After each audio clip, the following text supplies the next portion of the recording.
yang akan melakukan pemeriksaan bayi baru lahir. Nah, di sini tujuannya itu untuk mengetahui apakah bayi dalam keadaan normal atau tidak.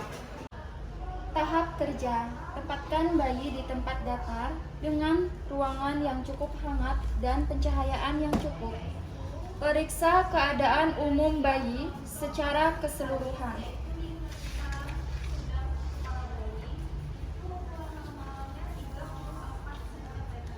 Kemudian gerakan, tonus otot, sikap fleksi, lunglai, warna kulit dan bibir, apakah kebiruan atau kemerahan atau kekuningan, tanda lahir.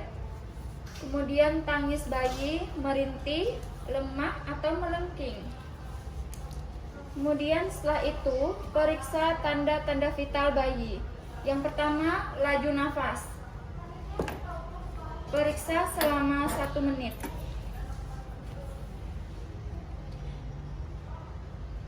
Ditemukan hasilnya 50 kali per menit. Bayi tidak ada kesulitan bernafas. Kemudian yang kedua adalah laju jantung.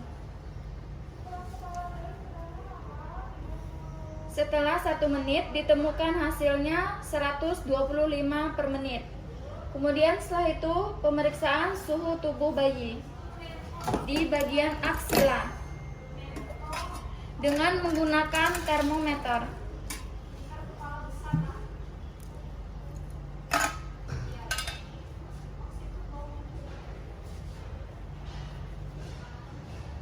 Setelah 1 menit ditemukan hasil suhu tubuh bayi 36,5. Kemudian langkah selanjutnya yaitu pemeriksaan bagian kepala.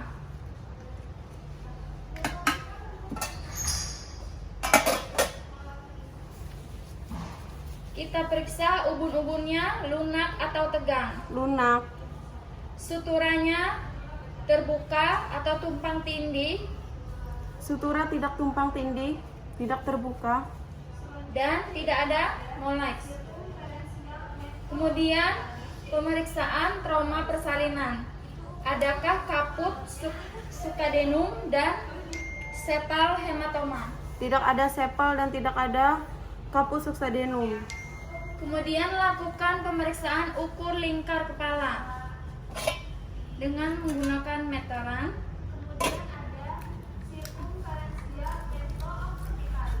Yaitu sirkumferensia suboccipito-bregmatica, lingkar kepala kecil. Ukurannya normalnya 32 cm.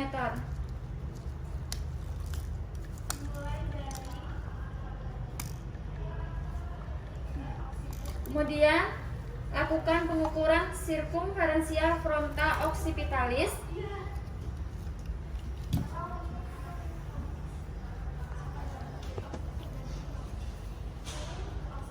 Normalnya 34 cm.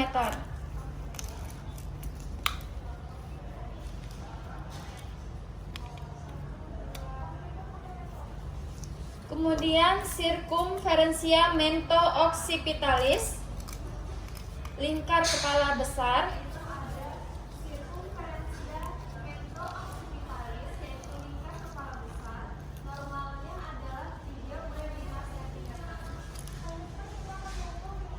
Dengan normalnya 35 cm. Kemudian lakukan pemeriksaan bagian muka. Apakah ada periksa di bagian mata.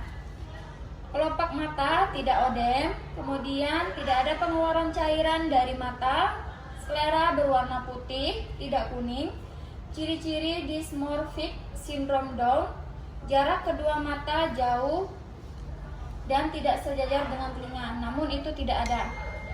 Kemudian periksa di bagian hidung. Bentuk hidung tidak sumbing dengan jalan napas, kemudian cairan yang keluar tidak ada, gerakan cuping hidung juga tidak ada pada saat bernafas. Kemudian lakukan pemeriksaan mulut. Tidak terdapat labioskisis ataupun palatoschisis atau labiopalatoskisis. Kemudian warna bibir. Warna bibir merah, tidak biru. Rasakan alveoli dan stalis, tempat pertanaman gigi pada gusi. Apakah ada pertumbuhan gigi pada bayi? Bayi belum tumbuh gigi. Kemudian lakukan pemeriksaan uvula bifida. Perhatikan apakah bayi bisa menjulurkan lidahnya. Lidah kaku atau pendek? Lidah tidak kaku. Kemudian lakukan pemeriksaan di bagian dagu. Ukur dagu seharusnya tidak terlalu besar atau yang disebut dengan makronatia, dan tidak terlalu kecil, mikronatia, seperti pada sindrom Pierre-Robin. Periksa di bagian telinga. Jumlah dan bentuk telinga, kesimetrisan antara kedua telinga. Kemudian daun telinga terlihat lebar atau tidak. Setelah itu, lubang telinga. Tidak terdapat cairan yang keluar dari telinga. Kemudian tekuk telinga untuk menentukan usia gestasi aterem atau tidak. Setelah itu, skin tag dan kelenjar getah bening atau sinus praaurikular pada bagian belakang telinga. Periksa saluran telinga dengan penlight. Apakah ada sumbatan?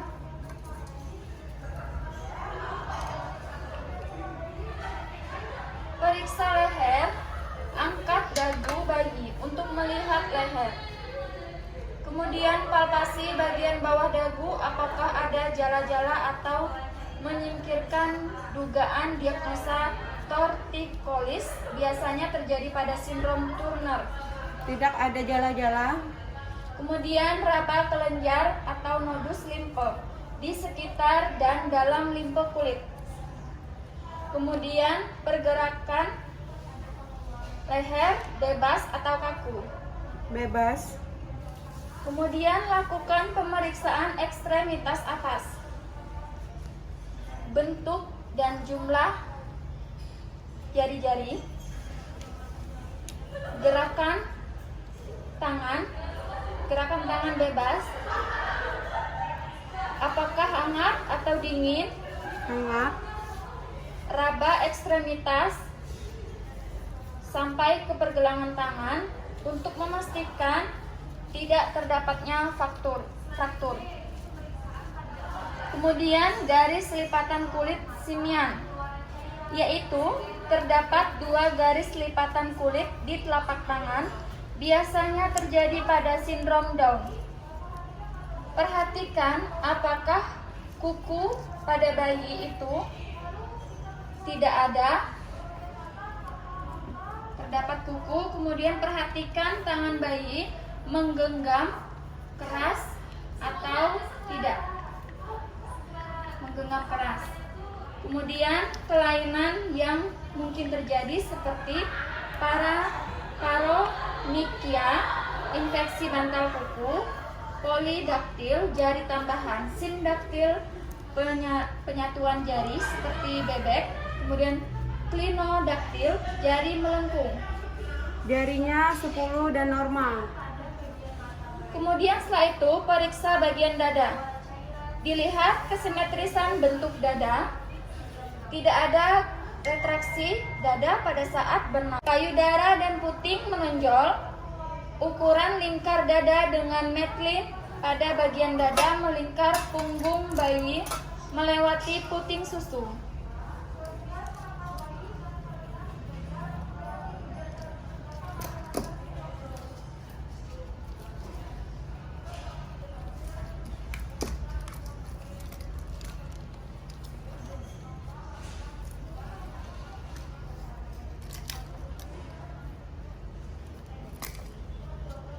Hasilnya 34 cm. Kemudian periksa di bagian perut. Inspeksi kesimetrisan bentuk perut. Tali pusat. Apakah ada tanda-tanda infeksi? Tidak terdapat infeksi. Kemudian palpasi daerah sekitar tali pusat untuk menyingkirkan diagnosa hernia. Palpasi keempat kuadran abdomen untuk menyingkirkan dugaan adanya massa. Kemudian auskultasi bising usus dengan menggunakan stetoskop.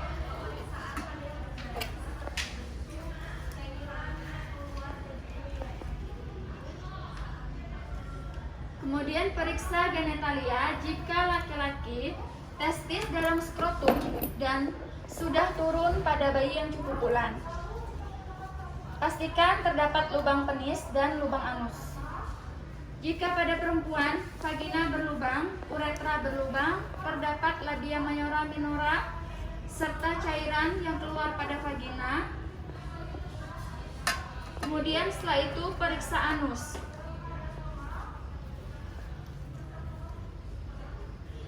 Kemudian setelah itu periksa ekstremitas bawah, inspeksi bentuk kesimetrisan kedua kaki, pastikan gerakan kaki bebas, pastikan tidak ada fraktur dengan palpasi mulai dari femur hingga ke bagian bawah sendi pergelangan lemas, tidak kaku. Raba hangat, warna kemerahan, tidak biru.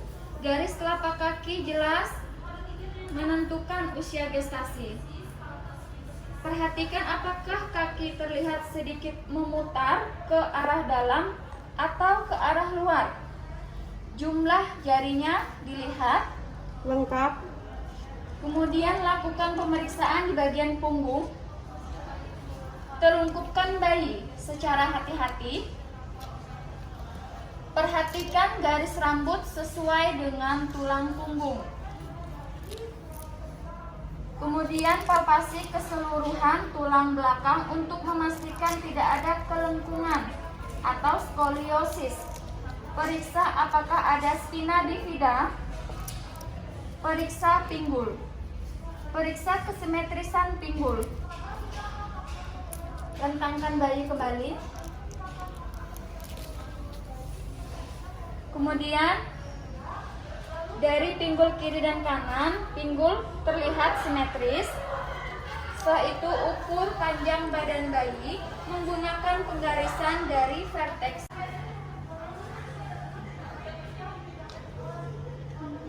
Menimbang berat badan bayi.